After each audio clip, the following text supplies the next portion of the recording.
Et coucou YouTube! Salut! Nous voici dans ce focus sur Empire's End, gloire et déclin, qui nous a été très gentiment envoyé en avant-première par Lucky Duck Games.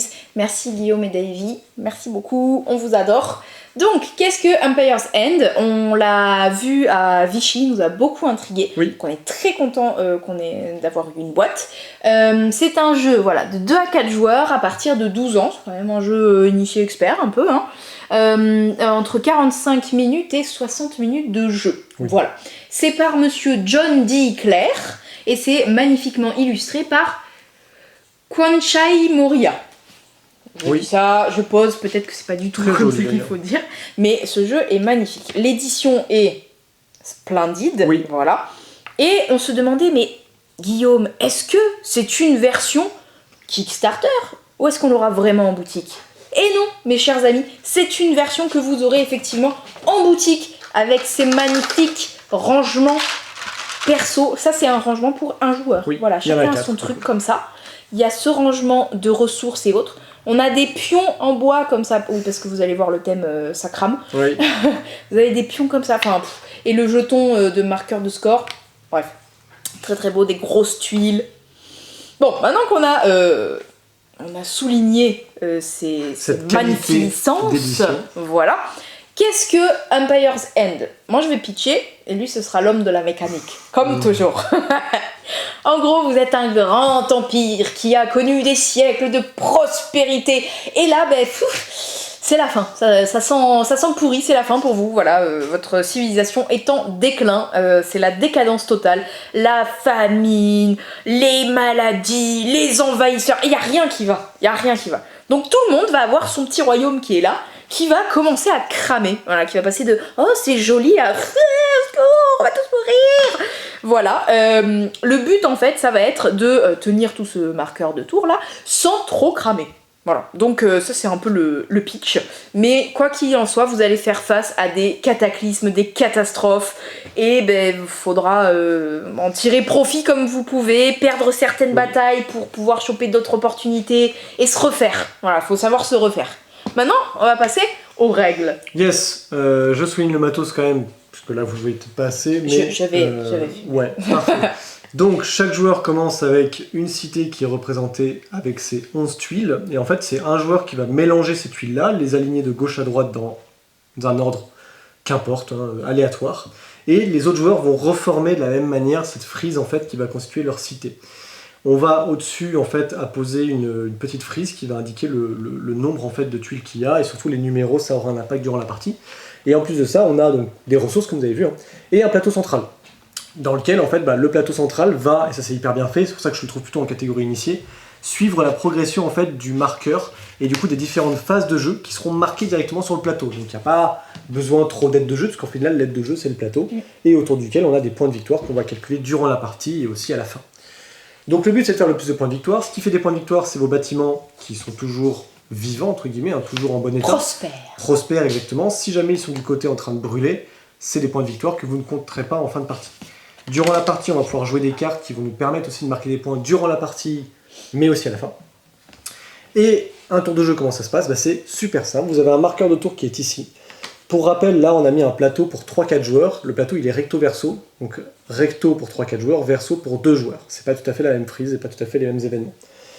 Lorsque vient un tour de jeu, donc début du tour, on déplace le marqueur et en fonction de où il tombe, il va y avoir une phase. Les différentes phases, il va y avoir des phases de fléau. C'est les plus importantes et c'est ce qu'il y a le plus dans le jeu. Il y a les phases d'économie, c'est là où on va pouvoir activer tous les bâtiments verts. En fait, ils ont un dessous vert. Et tous ces bâtiments-là vont s'activer et nous permettre d'engranger des ressources. Vous allez avoir des tuiles de croissance qui, elles, vous permettront de construire des cartes, donc essayer d'améliorer vos bâtiments. Ou réparer. Réparer quand c'est tout cassé. Quand tout est cassé, vous allez pouvoir payer des marteaux pour pouvoir justement les réparer. Ça, c'est la phase de croissance. On pourra également vendre des cartes pour gagner de l'argent. Ça, c'est secondaire. Bien. Une autre phase, ça va être notamment la phase de conflit. C'est grâce à ces cartes-là. Vous aurez des cartes de conflit où les joueurs devront valoriser, enfin, on va dire, miser de l'argent ou des haches en ajoutant leur force militaire et essayer d'atteindre un maximum, il y a une jauge, il y a un quota. Un seuil pour ne pas subir, entre guillemets, une insurrection et surtout essayer de gagner plus de points de victoire. Donc, notamment les conflits, c'est important de ne pas les négliger parce que vous pouvez gagner beaucoup de points de victoire. Donc quand on passe un tour, mettons, si je fais le premier tour, méga simple, je vais tout simplement avancer le marqueur d'une case. Donc là, premier tour, on va avoir un fléau. Comment ça se passe un fléau? En fait, vous allez tirer la carte du paquet fléau, et cette carte-là, hop, je l'ai mis à l'envers, mais voilà, c'est bon. Ouais, sur la film. Merci beaucoup. Hop, ici on a tiré cette carte-là. Et donc une carte fléau est toujours composée de la même manière. Ici le nom, donc ça c'est une invasion, ça peut être une inondation, ça peut être un séisme. Là c'est une invasion qui va affecter le numéro 5. Donc ce que vous faites, c'est que vous prenez votre jeton feu et vous le mettez sur le numéro 5, donc ceci. Ça veut dire que caserne. La caserne est en danger, elle va subir une invasion. Ici je reviens sur la carte. Ah, crotte. Ouais. Sur la carte je reviens parce qu'ici vous avez les ressources que vous allez pouvoir payer, donc une hache ou un marteau. Et en dessous, c'est éventuellement quand vous avez des cartes en main, vous allez pouvoir en récupérer, vous allez pouvoir construire cette carte-là et la glisser hop, en dessous. C'est une innovation. Tout à fait. Et là, c'est une innovation, c'est-à-dire que durant un fléau, il y a cet effet-là qui va pouvoir s'activer. Je ne vais pas rentrer dans le détail pour les effets, évidemment, mais vous avez déjà une idée un peu de la carte. Lorsque un fléau est révélé, le premier joueur, qui a ce petit jeton-là, absolument magnifique, va pouvoir du coup soit récupérer le fléau. Il se dit, je le prends, il n'y a aucun problème. Dans ce cas-là, son bâtiment en 5, pour le coup dans l'exemple, va être détruit. Donc là, il ne gagnera pas les points pour le coup. Ouais. Et surtout, il n'a plus accès aux bonus que lui donnait le bâtiment, plus les différentes améliorations qu'il lui avait données. Cette carte-là, par contre, en contrepartie, il va pouvoir la construire gratuitement. Donc il va choisir un lieu prospère, évidemment, sur lequel il va pouvoir glisser cette nouvelle carte gratuitement, sans payer quoi que ce soit. Donc c'est la contrepartie. Alors vous allez me dire, ok, ça c'est si on prend la tuile, enfin pas la tuile mais la carte, mais qu'est-ce qui se passe si je veux pas la prendre? Et en fait vous avez des ressources dessus qu'on vous a montré qui sont une hache et un marteau, et moi derrière mon paravent, je vais avoir différents types de ressources, je vais avoir des marteaux, du blé, des haches et des pièces. Les pièces ce sont des jokers, ça paye absolument ce que vous voulez. Vous avez un magnifique paravent qui vous récapitule toute l'icono et tout, c'est hyper bien fait. Très très bien fait ce paravent. Donc moi par exemple je ne souhaite pas être envahir sur cette case là, donc j'ai le droit de payer un marteau ou une hache. Dans ce cas là je vais prendre la ressource correspondante et je la mets sur la carte. Je n'en veux pas, c'est à mon joueur de gauche de choisir entre poser une ressource demandée ou prendre le fléau. Au fur et à mesure, les joueurs vont pouvoir décliner autant de fois qu'ils le veulent tant qu'ils ont les ressources à payer. Et au bout d'un moment, vous voyez qu'il commence à y avoir un tas de ressources dessus. Et ça, c'est un joker. Ouais. Voilà. Et là, on se dit, tout bien réfléchi, la carte commence à être intéressante. Donc du coup, si je récupère la carte, je récupère toutes les ressources qui étaient dessus. Hop, je les mets derrière mon paravent et comme d'habitude, je récupère le fléau. Donc, en gros, j'ai perdu des points de victoire, certes, mais je pourrais plus tard, dans une phase de croissance, reconstruire le bâtiment, c'est pas un problème. Mais en plus de ça, j'ai récupéré pas mal de ressources, en plus d'une carte qui peut avoir un effet qui peut être intéressant. Donc, ce qui est intéressant, c'est qu'au fur et à mesure que les joueurs refusent une carte, déjà ils s'appauvrissent en ressources, mais en plus de ça, la carte commence à devenir hyper intéressante. Une fois que ça c'est fait, le joueur qui a reçu le fléau, qui a accepté le fléau, va récupérer le jeton premier joueur, et donc c'est lui qui va enchaîner sur la seconde phase. Et donc on avance de nouveau, nouvelle phase, on enchaîne. Alors les phases, justement, comme je dis, d'économie permettent de gagner des ressources, donc du blé, des marteaux, des haches, et d'autres effets, je ne vais pas tout expliquer, évidemment. Vous avez une phase de croissance, comme je le disais, où là on va pouvoir, justement au début de la partie, on commence avec des cartes de fléau en main, et c'est des cartes en fait qu'on va pouvoir construire durant les phases de croissance. Les cartes ont un coût entre 1 et 2 marteaux, et on va pouvoir, avec certaines tuiles justement qui ont des effets de croissance, essayer d'optimiser tout ça. Là, Alice est en train de filmer, je crois, voilà, une carte qui vous indique le gain de cette carte-là. C'est pour un marteau en phase de croissance, je pourrais construire ce conflit, cette carte-là. Ouais, en tirer profit. Qui me permettra justement, durant une phase de conflit, de bénéficier de petites épées supplémentaires. C'est pas une magnifique transition pour que tu expliques la phase conflit? Tout à fait. Je suis la meilleure assistante qui soit. Arrivé à une phase de conflit, vous allez du coup tirer ce genre de carte. Alors je t'invite à, pareil, encore à filmer. Ouais, tout à fait. Il a toujours besoin. Hop, donc je tire une phase de conflit. Cette carte de conflit vous indique plusieurs choses. Déjà, il y a un barème ici. Si vous avez au moins 7 en conflit, entre guillemets, vous allez gagner le bonus qui est juste à droite. Donc là, 7 points de victoire immédiat et un blé. Si vous êtes entre 3 et 6 en termes de force militaire, du coup, vous aurez 3 points de victoire et un blé. Et si jamais vous atteignez 1, malheureusement, vous aurez moins 4 points de victoire, malheureusement. En plus de ça, si jamais vous n'atteignez pas la valeur maximum, c'est-à-dire ici 7, vous avez un effet d'insurrection. Là, pour le coup, le fait d'insurrection, il va très souvent, même tout le temps en fait, déplacer des tuiles mais des fois ça peut vous arranger, des fois ça peut pas vous arranger. Là pour le coup l'insurrection indique que votre deuxième bâtiment prospère le plus haut en termes de points de victoire va devoir switcher en place numéro 10. Donc là pour le coup ce serait ma cité, parce que ma cité elle est de 32 points, donc c'est la plus haute, et elle va devoir switcher en lieu 10. Parfois ça peut ne pas m'intéresser par rapport à des combos de cartes, on va pas rentrer dans le détail pour ça. Donc pour ça je regarde mon niveau de force militaire, donc là pour le coup je compte mes épées, dans ma ville j'en ai 5, et pour atteindre 7, je peux payer secrètement, donc simultanément tous les joueurs font ça, on met des jetons de hache et ou de pièces dans la main, on ferme le point, et ensuite on révèle, on additionne tout ça. Si jamais vous êtes le joueur le plus haut, du coup vous allez gagner à la fois le seuil maximum, donc là c'était 7+, donc 7 points de victoire, et à la fois, comme vous êtes le ou les joueurs faisant partie de la meilleure force militaire, vous gagnez également les points de victoire, de la victoire et les bonus. Donc encore plus. Donc encore plus. Wow. Donc c'est intéressant de ne pas négliger ça parce qu'en fait c'est un moyen d'engranger des points de victoire. Ouais, attention parce qu'en dépensant trop de ressources là-dessus, vous risquez de vous prendre des fléaux dans la face. Et donc certes vous gagnez des points de victoire sur les cartes de conflit, mais vous en perdez probablement parce que vous récupérez des fléaux qui vont vous détruire votre zone. Qui vont vous empêcher d'avoir des nouvelles ressources. Exactement. Vraiment, c'est les gros dilemmes de prendre les fléaux pour les ressources qu'elles vous apportent parce que tout le monde a raqué et en a mis plein dessus. Exactement. Mais perdre votre cité. En plus, des fois, ça va amener des fléaux sur des zones qui étaient déjà cramées. Par exemple, là, le fléau, il est sur le 9, qui est déjà un endroit qui est cramé. Vous vous dites, c'est bon, je peux pas recramer mon 9. Mais non, en fait, ça va aller cramer un des trucs à côté. Et en fait, il peut avoir un enchaînement comme ça. Et d'un coup, quasi tout votre royaume est en flammes. Et vous êtes... Oups, du coup, quand c'est la phase d'économie que vous devez récolter des ressources, vous pouvez rien récolter parce que tout est en feu. Et en plus, quand c'est en feu, les améliorations que vous lui avez données, elles rapportent niette. Donc vous avez amélioré des trucs qui pour l'instant...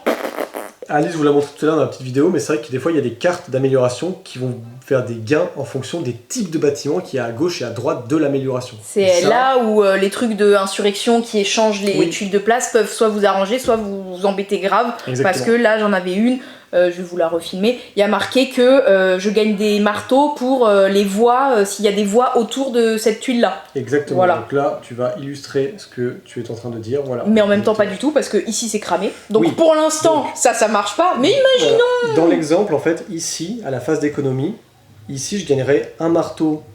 Pour rien du tout, regarde, c'est magnifiquement mal fait. Oh là là, regardez-le là. Voilà, exactement, c'était là que tu voulais Qu'est-ce qu'on est bien organisé. Ici par exemple, donc, si Alice avait bien joué, si elle aurait placé du coup cette carte là, et donc du coup... À la phase d'économie. À la phase d'économie, elle va gagner un marteau avec ça, et un marteau pour chaque carte qui est une voie adjacente à celle-ci. Donc là, ici, donc elle gagne en tout 3 marteaux avec cette carte là, ce qui est très intéressant. Les villages vous donnant des réductions de marteaux pour construire des améliorations, et la cité vous permettant de switcher différents emplacements. Je pense qu'on a pas mal dépoussiéré le jeu, et surtout qu'il y a un type de carte que je trouve assez intéressant, dont on n'a pas parlé, ce sont des cartes avec des fonds jaunes, et ces cartes-là vont bonifier en points de victoire à la fin de la partie. Je peux te laisser en filmer une éventuellement, ça leur donne à moi un exemple de ce que je suis en train de dire. Ici en fait, Alice vous filme une carte qui vous fait un point de victoire en fin de partie, par ressources de blé que vous avez derrière votre paravent. Parce que sinon ça rapporte 0 point de victoire. Alors, vos ressources à la fin. Comme on disait ça, à la fin de la partie, hop, c'est good. Mais malheureusement ça, à la fin de la partie, c'est pas bon, puisque du coup, vous n'avez pas les 7 points de victoire parce que c'est en décalance, entre guillemets, et malheureusement, vous n'avez pas l'effet ici, puisque la tuile n'est pas sur sa face claire. Prospère, elle est en ruine. Exactement, voilà. Elle est en ruine. Voilà. Globalement, le jeu, il est très accessible dans le fait que chaque phase est très bien expliquée. Elles sont pas interminables. Il y a beaucoup de phases qui se jouent en simultané, donc c'est encore mieux pour la durée de partie. Et en plus de ça, vous avez même moyen de raccourcir votre temps de partie avec un mode éclair. En fait, vous avez sur les deux plateaux un petit logo d'éclair. Et en fait, c'est ça qui devient le point de départ. Et donc du coup, vous aurez déjà une grosse partie des phases qui sont réduites. Et du coup, ça va vous donner des accélérations dans le jeu. Notamment, vous allez pouvoir commencer la partie avec déjà des améliorations. Ça va vraiment accélérer le jeu. Si jamais vous trouvez le jeu trop long, ce qui n'a pas été le cas pour nous, parce qu'en fait on joue assez vite. Et il y a vraiment des moments où vous sentez que le fléau, il embête tout le monde. Et alors là, il y a des pactoles qui se créent. Non, avec Antoine, on balançait des ressources comme ça. À la fin, on est un peu... Et après, j'ai plus rien, je suis à sec. On se retrouve vraiment à sec et on se dit, bon, finalement, je gagne 12 de blé. C'est pas dégueulasse, mais... je perds ma cité. Bon, j'ai perdu 32 points, mais j'ai gagné 12 blés. Peut-être que ça vaudra le coup, peut-être pas. À la fin, les scores étaient alors serrés entre moi et Alice. On était un peu à la ramasse. Bah Antoine il a géré ses ressources bizarrement. Justement c'était lui qui faisait comme ça et à la fin bah du coup il avait plus le choix, il se prenait tous les fléaux si elle lui a cramé tout son royaume. Et j'avais notamment plus de la moitié de mes tuiles qui étaient retournées. J'ai pu gagner le deuxième quand même, mais notamment parce que j'avais une carte qui m'avait permis de gagner 13 points si j'avais au moins 6 de mes tuiles qui étaient retournées face cramée en fait. C'était 6, c'est pas majorité? Majorité. Oui voilà. Comme j'en avais 6 et Antoine aussi, ça marchait à égalité. Ben voilà, si j'étais majoritaire dans les lieux en fait qui avaient brûlé, donc si j'avais brûlé quand même la moitié de ma cité, ben je gagnais 13 points, ce qui était quand même plutôt rentable. Et ça peut vraiment se retourner parce que moi au début, vraiment mon royaume s'est fait cramer mais hyper vite. J'avais la moitié de mon royaume cramé sur bah ça y est, j'ai perdu. Enfin, je peux plus rien faire. Phase de collecte, je collecte rien. J'ai aucun de mes pouvoirs qui s'activent. Et en fait, j'ai économisé.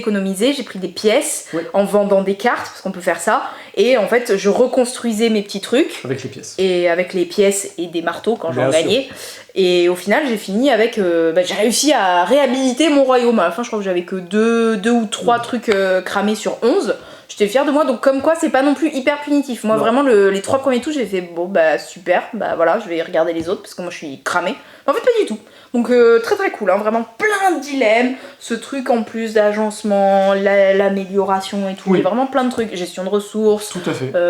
C'est alors du bluff non, mais un peu sur tes ressources en disant t'es sûr parce que moi j'en ai plein derrière mon paravent, hein, je peux encore te le refiler le fléau alors que pas du tout, vous êtes à sec comme Monsieur Antoine. Exactement. Voilà pour l'explication de Empire's End, gloire et déclin. Encore merci à Lucky Duck, c'était très cool. Yes. Et on vous dit à bientôt chez Jeux des cartes Bordeaux.